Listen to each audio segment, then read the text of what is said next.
오늘 하나님께서 우리에게 주시는 말씀은 신약 성경 마가복음 10장 13절로부터 16절까지의 말씀이 되겠습니다.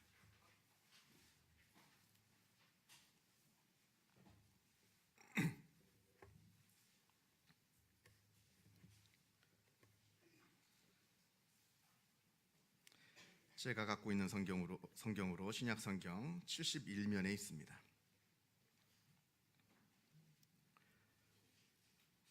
신약 성경 마가복음 10장 13절에서부터 16절까지의 말씀을 봉독합니다. 이 계시의 말씀을 봉독할 때에 살아계신 하나님의 음성을 다 함께 들으실 수 있기를 바랍니다. 사람들이 예수께서 만져주심을 바라고 어린 아이들을 데리고 오매 제자들이 꾸짖거늘 예수께서 보시고 노하시어 이르시되 어린 아이들이 내게 오는 것을 용납하고 금하지 말라. 하나님의 나라가 이런 자의 것이니라. 내가 진실로 너희에게 이르노니 누구든지 하나님의 나라를 어린아이와 같이 받들지 않는 자는 결탄코 그곳에 들어가지 못하리라 하시고 그 어린 아이들을 안고 그들 위에 안수하시고 축복하시니라. 아멘. 어제는 어린이날이었습니다. 가족들 중에 어린이가 있으신 분들은 어제 어린이들과 함께 즐거운 시간을 보내셨을 거고요. 아마 모르긴 몰라도 즐겁기는 하셨지만 아마 쉽지는 않으셨을 겁니다. 복잡하고요. 또 길도 막히기도 하고요. 아니면 집에 어린이가 없으신 분들은 편안하게 휴일을 보내시지 않으셨을까 생각을 합니다. 이 어린이날은 우리가 잘 아는 것처럼 소파 방종환 선생께서 주창하여서 1923년에 시작된 날입니다. 그러니까 역사가 꽤 오래된 날이죠. 처음 시작할 때는 어린이날이 5월 5일이 아니라 5월 1일이었다가 1957년부터 5월 5일로 바뀌었다고 합니다. 이 당시만 하더라도 물론 지금도 완전히 좋아졌다고는 말할 수 없습니다만 특히 1923년 이 당시에는 우리 사회에서 어린아이라고 하는 존재는 늘 천대를 받는 존재였고 또 때로는 종종 어른들로부터 폭력과 학대를 받아야 했던 그런 연약한 존재들이었습니다. 이 연약한 존재였던 어린아이들을 보호하기 위해서 여러 가지 많은 조치들 중에 하나가 바로 이 어린이날을 만들어서 지키는 거였습니다. 적어도 이날만큼은 어린아이들을 존중해주고 어린아이들을 사랑해주자 하는 취지에서 만든 그런 날입니다. 물론 이 방종환 선생님은 기독교인은 아닙니다. 기독교인은 아니었습니다만 그러나 아주 중요한 일을 하신 분이다라고 우리가 생각을 합니다. 아무튼 지금이야 이제 세상이 바뀌어서 이제 어린 아이들이 완전히 상전이 되었습니다. 다들 이제 댁에서 키워보시면 아시겠지만 어린 아이들이 완전히 상전이고 어린 아이들 위주로 이제 가정이 돌아가게 되어 있는데 그러나 지금도 분명한 것은 여전히 이 어린 아이들은 누군가가 돌봐주고 보호해주지 않으면 한시도 살아갈 수 없는 연약한 존재라고 하는 것은 분명합니다. 물론 많이 좋아졌습니다만 그러나 지금 이 시간에도 알게 모르게 많은 어린 아이들이 어른들로부터 학대를 당하고 어른들로부터 천대를 당하는 일이 지금도 우리가 알게 모르게 이루어지고 있다. 이것이 현실이다라고 하는 것을 우리가 기억했으면 좋겠습니다. 그래서 우리가 좀 눈을 들어서 세상을 봤으면 좋겠어요.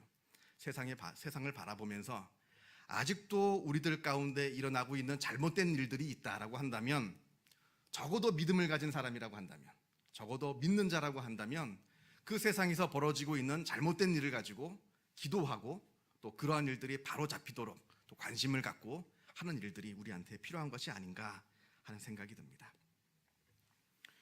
오늘 말씀에도 어린이들이 나옵니다. 오늘 말씀을 보면 예수님께서 어느 마을에 들어가셨는데 그 마을에 예수님께서 오셨다라고 하는 소문이 나자 많은 사람들이 자기 아이들을 데리고 예수님께 옵니다.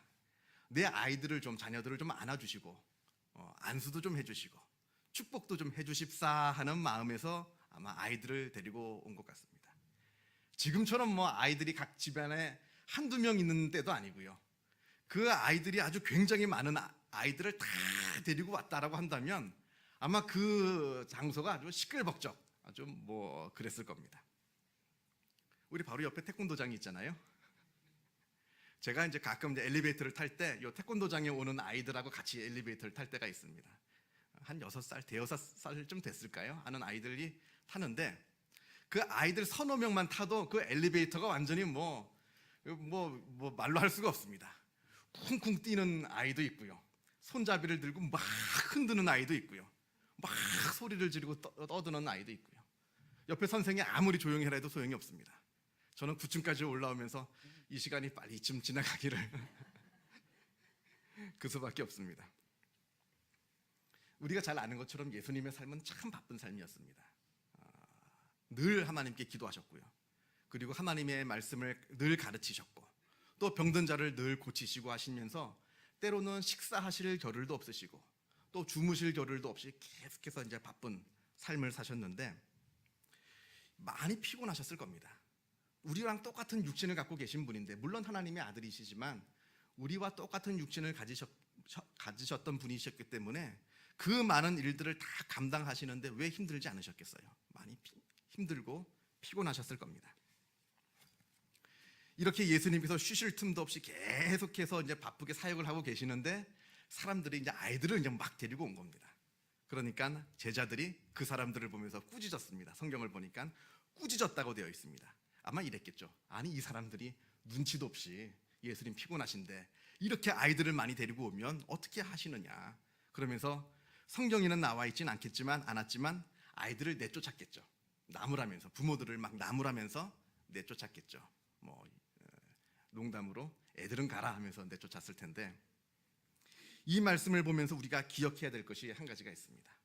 이 제자들이 아이들을 반기지 아니하고 내쫓은 이 모습이 특별히 지금 제자들이 그 당시 상황 가운데서 그 당시 시대 가운데서 특별히 나쁜 일을 한 것은 아니라고 하는 겁니다. 모든 사람들이 다 이러한 마음을 갖고 있었습니다. 이 당시에 어린 아이들은 사람들로부터 대접받지 못하고 늘 천대받고 때로는 학대를 당하기도 하는 그러한 아주 연약한 존재였다라고 하는 겁니다. 이 모습이 그 당시에 있는 사람들의 마음 가운데 공통되게 갖고 있었던 마음이지 제자들이 어떤 특별히 나쁜 마음을 갖고 있었던 것은 아니었다라고 하는 겁니다. 그만큼 아이들이 천대받고 대접받지 못하는 것이 일반적이었다라고 하는 겁니다. 심지어는 하나님을 믿는다라고 하는 종교인들조차 이 당시에는 바리새인들이고 서기관들인데 하나님을 믿는다고 하는 종교인들조차도 어린 아이들을 귀하게 여기지 않았습니다. 왜냐하면 이 어린 아이들은 율법을 알지도 못하고 율법을 지키지 못하는 아이들이기 때문에 그러합니다. 이 당시에 사람을 평가할 때는 이 사람이 율법을 잘 지키느냐 못 지키느냐를 가지고 그 사람의 어떤 존재의 가치를 평가를 내렸었는데 이 어린 아이들은 아기들이기 때문에 율법을 알지도 못하고 지키지도 못했습니다. 그러니까 이 아이의 존재의 가치가 그만큼 더 떨어지는 겁니다. 그래서 그 당시에 랍비 문헌들을 보면요, 어린 아이들은 천국에 들어갈 수 있느냐 없느냐 가지고 서로 논쟁하는 글들이 있는데 많은 사람들이 물론 아닌 경우도 있습니다만 많은 바리새인들이나 서기관들은 어린 아이들은 천국에 들어가지 못한다고 봤습니다. 왜냐하면 방금 말씀드린 것처럼 이 아이들은 율법을 알지도 못하고 율법을 지키지도 못하기 때문에 이 아이들은 천국에 들어가지 못한다. 그러니까 종교인들이 더욱더 어린아이들을 천대하고 어린아이들을 귀하게 여기지 않은 것이 일반화되었던 사회였다라고 하는 겁니다. 그런데 예수님께서는 달랐습니다. 그러한 어린아이들을 귀하게 여기지 아니고 천대하는 상황 가운데 활동을 하셨던 그 시대에 활동하셨던 예수님은 어린아이들을 다르게 보셨다라고 하는 겁니다. 우리가 가끔 이제 성경을 읽어보면 예수님의 생각, 예수님의 말씀에 아주 깜짝깜짝 놀랄 때가 있습니다. 어떻게 그 당시에 저런 생각을 예수님께서 하셨을까? 어떻게 저 당시에 저런 말씀을 예수님께서 하실 수 있었을까? 물론 예수님께서는 하나님의 아들이십니다만 그러나 우리가 읽어볼 때 예수님의 지혜, 예수님의 그 놀라운 말씀에 우리가 아주 놀랄 때가 많이 있는데 오늘 말씀도 그러합니다. 우리가 성경을 보면 이런 말씀이 나오잖아요. 예수께서 말씀을 마치심에 무리들이 그의 가르침에 놀라니, 이런 표현들이 성경에 몇 번 나오는데 정말로 오늘 말씀을 봐도 예수님의 가르침에 정말 우리가 놀라고 정말 예수님은 하나님의 아들이 맞구나 하는 경탄을 자아나게 됩니다. 제자들이 이렇게 아이들을 내쫓는 모습을 예수님께서 보시고는 14절을 보면 노하시어 이르시되, 예수님께서 제자들의 모습을 보시고 노하셨다라고 말씀합니다. 아주 화를 내신 겁니다. 제자들의 모습을 보고 예수님께서 화를 내신 겁니다. 예수님도 화를 내십니다. 우리가 예수님은 온유하신 분 이렇게 생각하셔서 늘 화도 안 내시고 늘 이렇게 점잖게 걸음걸이도 조심조심 걸으실 것 같은데, 성경을 보면 예수님께서 물론 그러한 온유한 분이시긴 합니다만 때로는 화를 내시고 분노를 내뿜으실 때가 있습니다. 악한 것을 보았을 때, 잘못된 것을 보았을 때 예수님께서 분을 뿜고 화를 내신 모습을 우리가 보게 됩니다. 그래서 우리 믿는 사람들도 물론 온유하고 그런 얌전한 마음도 중요합니다만, 그러나 세상에서 잘못되는 일을 보고도 이래도 흥 저래도 흥 하는 것은 꼭 그렇게 좋은 건강한 신앙의 모습이라고는 할 수는 없습니다. 물론 온유하게 잘 참아내야 할 때도 있고, 때로는 잘못된 것을 보면 용기를 내서 그것을 대해서 또 분을 품고 또 화도 낼 수 있는 그러한 모습들이 건강한 신앙의 모습이라고 할 수 있는데, 솔직히 우리는 그 반대죠. 좀 참아야 될 때는 그냥 버럭 화가 나고, 좀 용기를 내가지고 이것은 잘못된 것이다 라고 지적하고 우리의 거룩한 분노를 좀 뿜어야 될 때는 그냥 가만히 있고, 그런 모습들이 있는데, 예수님의 모습을 우리가 닮아야겠다 하는 생각을 하게 됩니다. 아무튼 예수님께서 제자들의 모습을 보시고 노하시면서 이렇게 말씀하십니다. 어린아이들이 내게 오는 것을 용납하고 금하지 말라. 그러면서 그 다음에 하신 말씀이 더 중요합니다. 하나님의 나라가 이런 자의 것이니라. 하나님의 나라가 바로 이런 자의 것이라고 하는 겁니다. 바리새인들과 서기관들은 이런 어린아이들은 천국에 들어가지 못한다고 보았습니다. 이들은 율법을 알지도 못하고 율법을 지키지도 못하는 존재이기 때문에 도무지 천국에 들어갈 수 없는 그러한 존재라고 보았는데, 오히려 예수님은 그 반대로 하나님의 나라가 이런 자의 것이니라 이렇게 말씀을 하십니다. 그러면서 15절에 더 나아가서 예수님께서 말씀하시기를, 진실로 진실로 너희에게 이르노니 누구든지 하나님의 나라를 어린아이와 같이 받들지 않는 자는 결단코 그곳에 들어가지 못하리라. 하나님의 나라가 이 어린아이의 것일 뿐만 아니라, 아니 그 누구든지 어린아이와 같이 천국을 받아들이지 않는 자는 결단코 천국에 들어가지 못한다라고 말을 하고 계시는 겁니다. 어린아이와 같이 되지 아니하면 누구든지 천국에 들어가지 못한다. 그 당시로서는 그 누구도 상상할 수도 없는 아주 놀라운 말씀을 지금 예수님께서 하고 계시는 겁니다. 자, 그렇다면 어린아이와 같이 되는 것이 무엇입니까? 어떻게 우리는 어린아이와 같이 될 수가 있겠습니까? 어린아이와 같다, 이 말씀은 어린아이처럼 좀 순진해져라, 어린아이처럼 좀 순수해지고 거짓되지 않고 맑은 그러한 마음을 가져야 천국에 들어갈 수 있다, 이런 말씀 같지는 않습니다.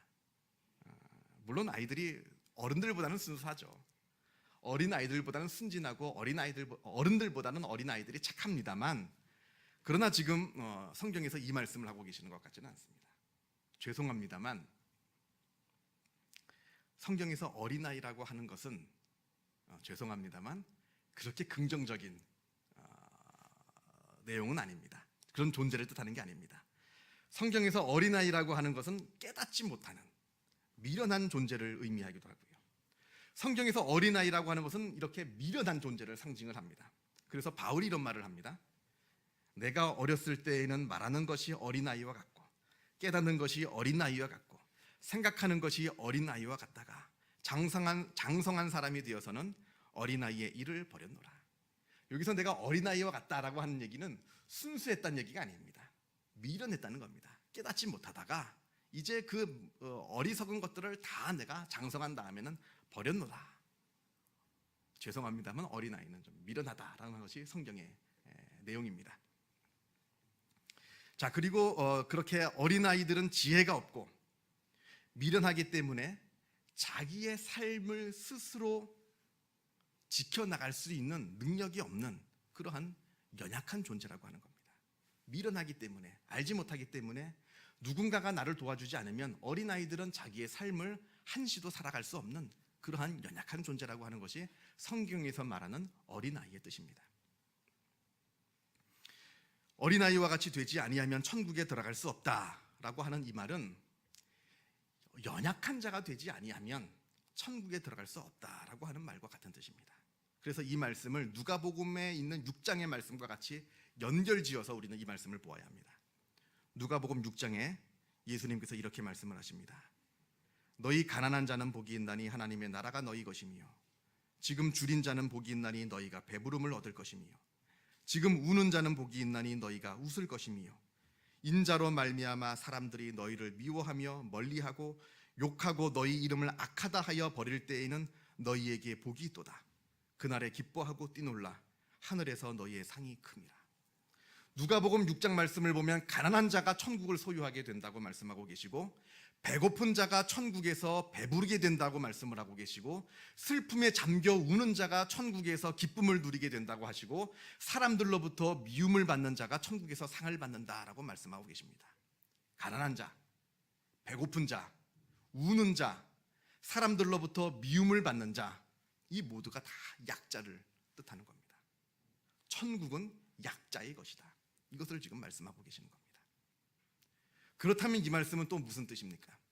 지금 성경이 계급투쟁에 대해서 지금 말씀하고 있는 것입니까? 그건 아니라고 하는 겁니다. 오해하지 말아야 될 것은 지금 성경은 절대로 계급투쟁에 대해서 말씀하고 계시는 것이 아닙니다. 지금 가난한 마음을 이야기하는 겁니다. 가난한 마음을 품으라고 말씀하고 계시는 겁니다.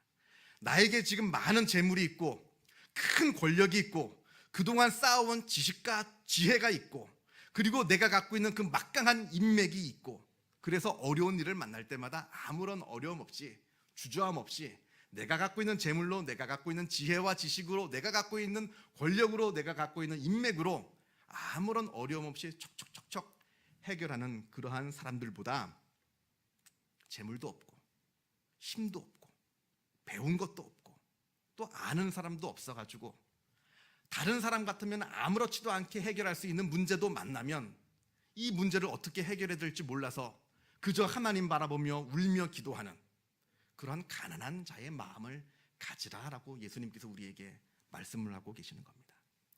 이렇게 하나님을 의지하고 하나님을 붙들고 있는 이 가난한 마음을 가진 자에게 천국이 은혜로 주어진다라고 하는 말씀을 지금 예수님께서 하고 계시는 겁니다. 내가 지금 갖고 있는 것과 상관없습니다. 내가 많이 갖고 있느냐 적게 갖고 있느냐 많이 배웠느냐 적게 배웠느냐 그것이 중요한 것이 아니라 어떠한 상황이든지 나의 사회적인 어떤 지위가 어떠하든지 간에 내 상황이 어떠하든지 간에 내가 가난한 자의 마음으로 하나님을 붙들고 의지하고 있느냐 그러한 자에게 천국이 주어진다라고 하는 겁니다. 우리들이 어린아이들을 보면 어린아이들이 분명히 갖고 있는 것이 있습니다. 어린아이들은 가난한 영혼을 갖고 있는 존재들입니다. 혹시 길에서 집을 잃어버리고 부모를 잃어버린 아이를 보신 적이 있습니까? 저도 뭐 많이 보지는 못했습니다만 그래도 뭐 한두 번 이렇게 본 기억이 있습니다. 부모를 잃어버린 아이들, 이 아이들은 세상의 그 무엇을 모든 것을 잃어버린 것보다 더 슬프고 더 두려운 마음으로 아주 자지러지도록 울고 있습니다. 그 이유가 뭡니까? 이 어린아이들은 본능적으로 압니다. 내가 부모와 떨어져서는 한시도 존재할 수 없는 존재, 연약한 자라고 하는 것을 본능적으로 알기 때문에 나를 돌봐줄 부모를 잃어버리는 순간 이 아이들은 모든 것을 잃어버린 아이들입니다. 그래서 자지러지도록 부모를 찾으면서 울고 있는 겁니다. 자신이 아주 세상에 가장 연약하고 연약한 자라는 것을 알고 있습니다. 그래서 그 부모를 늘 의지하고 부모에게 의존하고 부모만을 바라보고 사는 존재가 바로 이 어린아이들이라고 하는 겁니다. 이 어린아이들은 가진 것이 아무것도 없습니다. 지식도 없고 지혜도 없고 재물도 없고 힘도 없고 아무것도 가진 것이 없습니다. 그래서 이 어린아이들은 살기 위해서는 늘 부모를 의존하고 삽니다. 부모만을 바라봅니다. 그래서 부모를 굉장히 어린아이들은 좋아합니다. 물론 크면 좀 달라지는데요. 크면 좀 달라지는데 아주 어린아이들은 부모를 너무 좋아합니다. 특별히 해준 것도 없는데 눈만 마주쳐도 부모의 얼굴을 보고 너무너무 웃습니다. 웃고 소리 지르고 손발을 막 흔들면서 까르르 까르르 웃습니다. 늦게 이제 회사에 나갔다가 퇴근에 들어오면 현관에서 들어오는 아버지 아니면 어머니 소리를 듣고 어린아이들은 기어서 마치 뛰는 속도보다 더 빠르게 막 기어서 부모에게 달려옵니다. 부모를 기뻐합니다. 왜냐하면 부모만이 자신의 모든 것이기 때문에 그러합니다. 그만큼 이 어린아이들은 가난한 영혼입니다. 이 가난한 영혼을 가진 자에게 하나님께서 천국을 주시겠다, 천국을 선물로 주시겠다라고 말씀하고 계십니다. 나는 가난한 자인가? 가난한 영혼을 가진 자인가?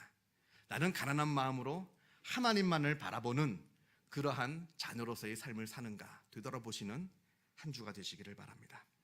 기도하겠습니다. 사랑과 은혜가 충만하신 하나님 아버지 감사합니다.